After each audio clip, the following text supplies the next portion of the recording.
Despacho Presidencial.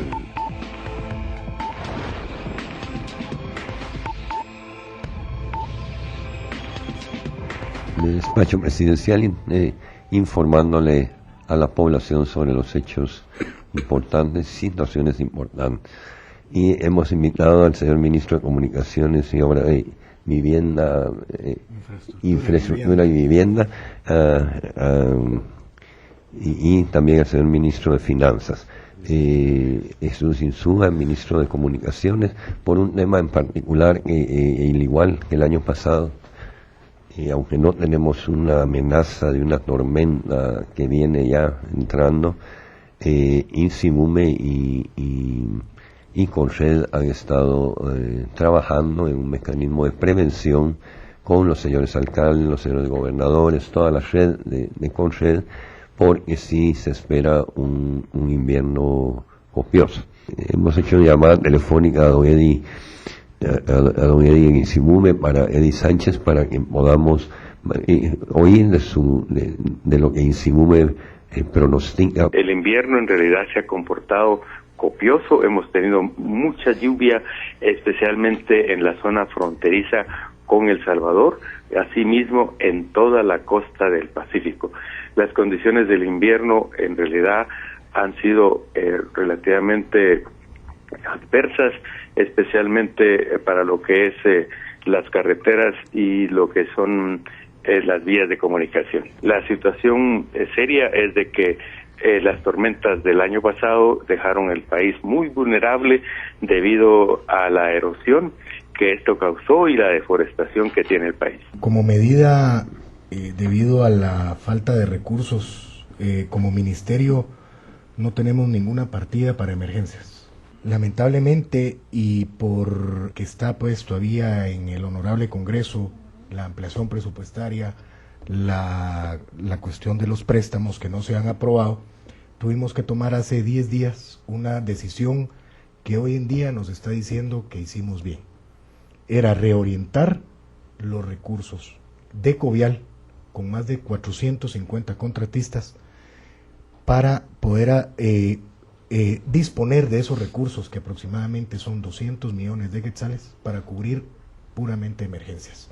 Cubriendo las emergencias vamos a dar la transitabilidad en las carreteras que necesitamos. Con esta reorientación de recursos en el área de bacheo, terracería, limpieza, que es lo más fuerte, al igual que las defensas, señalizaciones, que también estamos reorientando esos recursos, y con estos más o menos 200 millones, ya a la fecha hemos tenido 95 emergencias, señor presidente. Y en casi todos los departamentos, por lo que estaba viendo. Tenemos ya Baja Verapaz, Chimaltenango, Escuintla, Guatemala, Huehuetenango, Jalapa, Quetzaltenango, Retaluleu, Sololá, Suchitepeques, Totonicapán, Zacapa.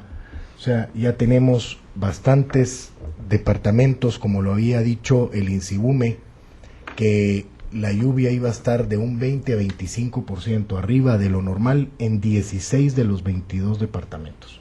A los señores alcaldes que nos pudieran estar oyendo, gobernadores, líderes, esto significa que no se va a poder bachar carreteras y que no se le va a poder dar el mantenimiento hasta que pase la emergencia, o hasta que los diputados que están obstruyendo la ampliación presupuestaria y los préstamos entren en razón y vean que le están haciendo un gran daño al país. Lo importante de esto es que no nos hemos quedado con los brazos cruzados. El gobierno de Guatemala ha hecho los esfuerzos, aún con el hecho de que las solicitudes que hemos hecho al Congreso de la República, que es la ampliación presupuestaria, donde se incluyen 914.6 millones de quetzales específicamente para temas de infraestructura, atención de emergencia, no han salido, obligó a que se tomaran medidas drásticas como las que ha anunciado el señor Ministro de Comunicaciones. El caso es que no se comprende de que no es ningún tema preelectoral ni nada por el estilo lo que se está planteando en la ampliación, sino son temas muy concretos que necesita el país. Tenemos 200 millones de quetzales líquidos, con recursos frescos en las cuentas bancarias, que no podemos trasladar al Ministerio de Comunicaciones, Transporte y Vivienda, precisamente porque no se ha autorizado esa ampliación presupuestaria. El tema es cómo explicar a la población que aunque no tenemos los recursos, estamos haciendo movilizaciones de un lado para otro, afectando otros programas para no tener el problema, no tener prevista una contingencia de recursos para esta emergencia. Por ejemplo, en los 914.6 millones de quetzales que están incluidos ahí para el Ministerio de Comunicaciones está el tema de los puentes Bailey, la adquisición de los mismos, que son necesarios y que los deberíamos de tener ya comprados. Y ya los deberíamos tener en la bodega. Así es, señor presidente. El tema de los convoyes, que es precisamente tener maquinaria, equipo, gente con combustible y todo lista para asistir a cualquiera de las emergencias. Es tan difícil la situación de poder darle techos al Ministerio de Comunicaciones que para el hecho de tener el combustible necesario para la Dirección General de Caminos, se hicieron movimientos también que nos permitan tener disponibilidad para poder comprar el combustible y poder tener la maquinaria y el equipo listo para cualquier situación y movilización de emergencia. Lo increíble es que teniendo los recursos no se puedan atender las emergencias y se tenga que sacrificar el bacheo y el mantenimiento de las carreteras.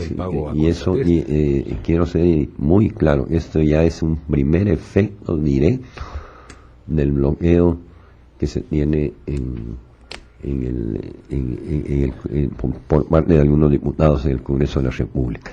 Se aprobó el presupuesto en noviembre con esos préstamos y no hay nada nuevo, no hay nada extraordinario. Así que la población debe estar muy clara que si pasa por hoyos en las carreteras se acuerde de los que están bloqueando cada vez que somaten su carro, se acuerden quién es el que está bloqueando en el Congreso esta ampliación presupuestaria y los préstamos. Un poquito siendo abogado del diablo, ministro, la bancada de este partido que está obstruyendo al pueblo de Guatemala, creyendo que obstruye al gobierno para hacer su trabajo, pues sale diciéndole a los guatemaltecos, y varios medios de comunicación nos replican, que sí hay recursos, que ha habido más ingresos, que la SAT ha mejorado la recaudación fiscal, pero que el gobierno está reteniendo los recursos. Y un poco con ese argumento han querido hacerle encerronas y emboscadas al ministro de Educación y ponerlo en contra de maestros, etcétera.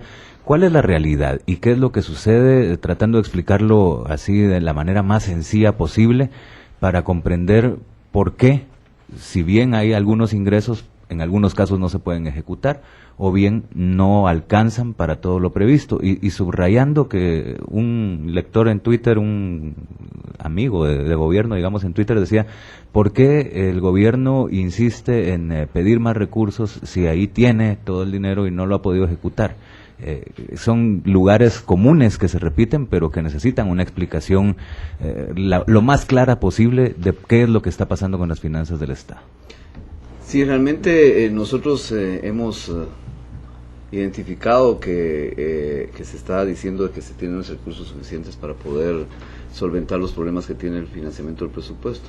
Sin embargo, es un mito eso, no es una realidad de las finanzas públicas. Porque lo que sucede es de que están comparando lo que es el resultado de la recaudación tributaria del año 2010 con respecto al 2011. Es bien distinto porque el año 2010 todavía tenía efectos del tema de la crisis financiera y económica. Además de eso, recuérdense que no se tenía aprobado el presupuesto tampoco en el año 2010, en el año 2011 sí. El hecho es de que la recaudación tributaria este año, si bien es cierto, se ha mejorado. Se ha hecho acciones muy concretas a los evasores de impuestos, se ha hecho acciones muy concretas también en la defraudación aduanera, como el caso de Puerto Quetzal.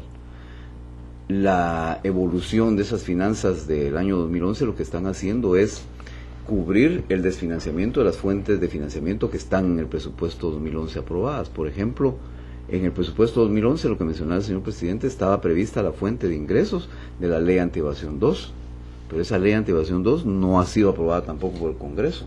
Entonces, los casi 800 millones que llevaríamos ahorita ya contemplados de los recursos que nos iba a dar esa ley antievasión 2, la evolución de las finanzas este año nos está sirviendo para suplir esa deficiencia de esa fuente de financiamiento que no tenemos, porque no nos ha aprobado el Congreso de la República la ley antievasión.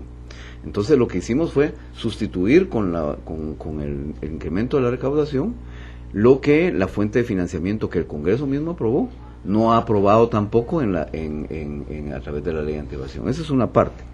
La otra es que las fuentes de ingresos tributarios que hemos recibido, que han nivelado el presupuesto, no podemos utilizarla en buena parte, como es el caso del Ministerio de Comunicaciones, porque las normas presupuestarias, específicamente las normas contempladas en el artículo 34 y 39 del decreto 54/2010, pues establecen rigidez en el momento en que no se le puede modificar los techos presupuestarios al Ministerio de Comunicaciones, o se le podría modificar pasándole a otros ministerios, pero ¿qué sucede? No puedo modificar los techos presupuestarios del Ministerio de Salud, del Ministerio de Educación, del Ministerio de Gobernación, del Ministerio de Comunicaciones, que es del Ministerio de la Defensa, de los consejos de desarrollo. Entonces, el accionar de dónde poder tomar techos presupuestarios, no recursos financieros, sino techos presupuestarios, que es lo que explicó el señor presidente, que es los espacios que necesitamos para poder tener un presupuesto que sea una herramienta de administración. Resulta que la herramienta de administración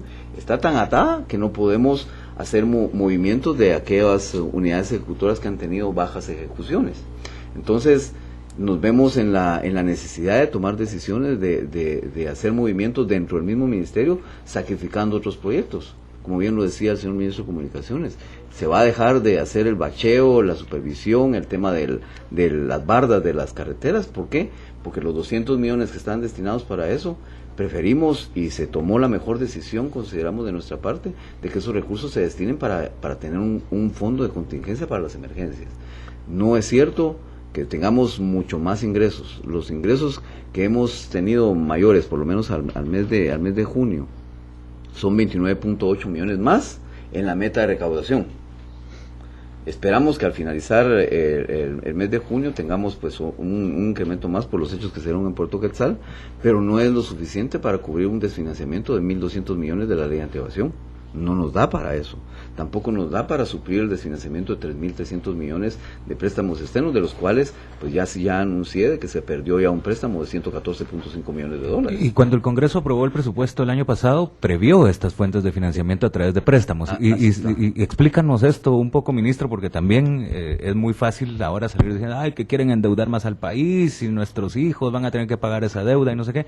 Pero el mismo Congreso previó ese financiamiento vía préstamos. ¿Cómo cambió esa mentalidad en el camino? ¿Qué pasó? Y cómo destruye eso la posibilidad de organizarse de parte del gobierno y del Estado. Claro. Eso es bien sencillo de explicar. El proceso de presupuestación, previo a que el Congreso apruebe un presupuesto, debe contar con un dictamen y una posición de la Junta Monetaria. Y la Junta Monetaria en pleno autorizó el financiamiento del déficit. ¿Y cuál es el financiamiento del déficit? Son los préstamos, la emisión de bonos y las fuentes que están incluidas en el presupuesto del 2011. Digamos, en tu casa sabes que tenés que financiarte con tu salario, pero necesitas pedir un préstamo para seguir pagando. Exactamente, así es. Y eso ya iba previsto. Todos estos préstamos que están pendientes de aprobar en el Congreso de la República están contenidos en el financiamiento del déficit que fue aprobado por la Junta Monetaria por unanimidad. Eso quiere decir de que todos los que están ahí no van a incrementar más. Que no todos son de gobierno, ¿verdad? Establecidos. No todos son de gobierno. En la Junta Monetaria pues tiene representantes del sector empresarial, del sector banquero, del sector académico, del sector gobierno, del sector legislativo y por supuesto la parte técnica del Banco Guatemala. Y todos por unanimidad aprobaron ese financiamiento del déficit, que incluye todos estos préstamos que están ahí pendientes de aprobarse. No es cierto que sea una deuda adicional a la que ya tenemos contemplada, que esté en el margen crítico aceptable del nivel de endeudamiento que puede tener el país. Tuvimos 4 tormentas seguidas el año pasado.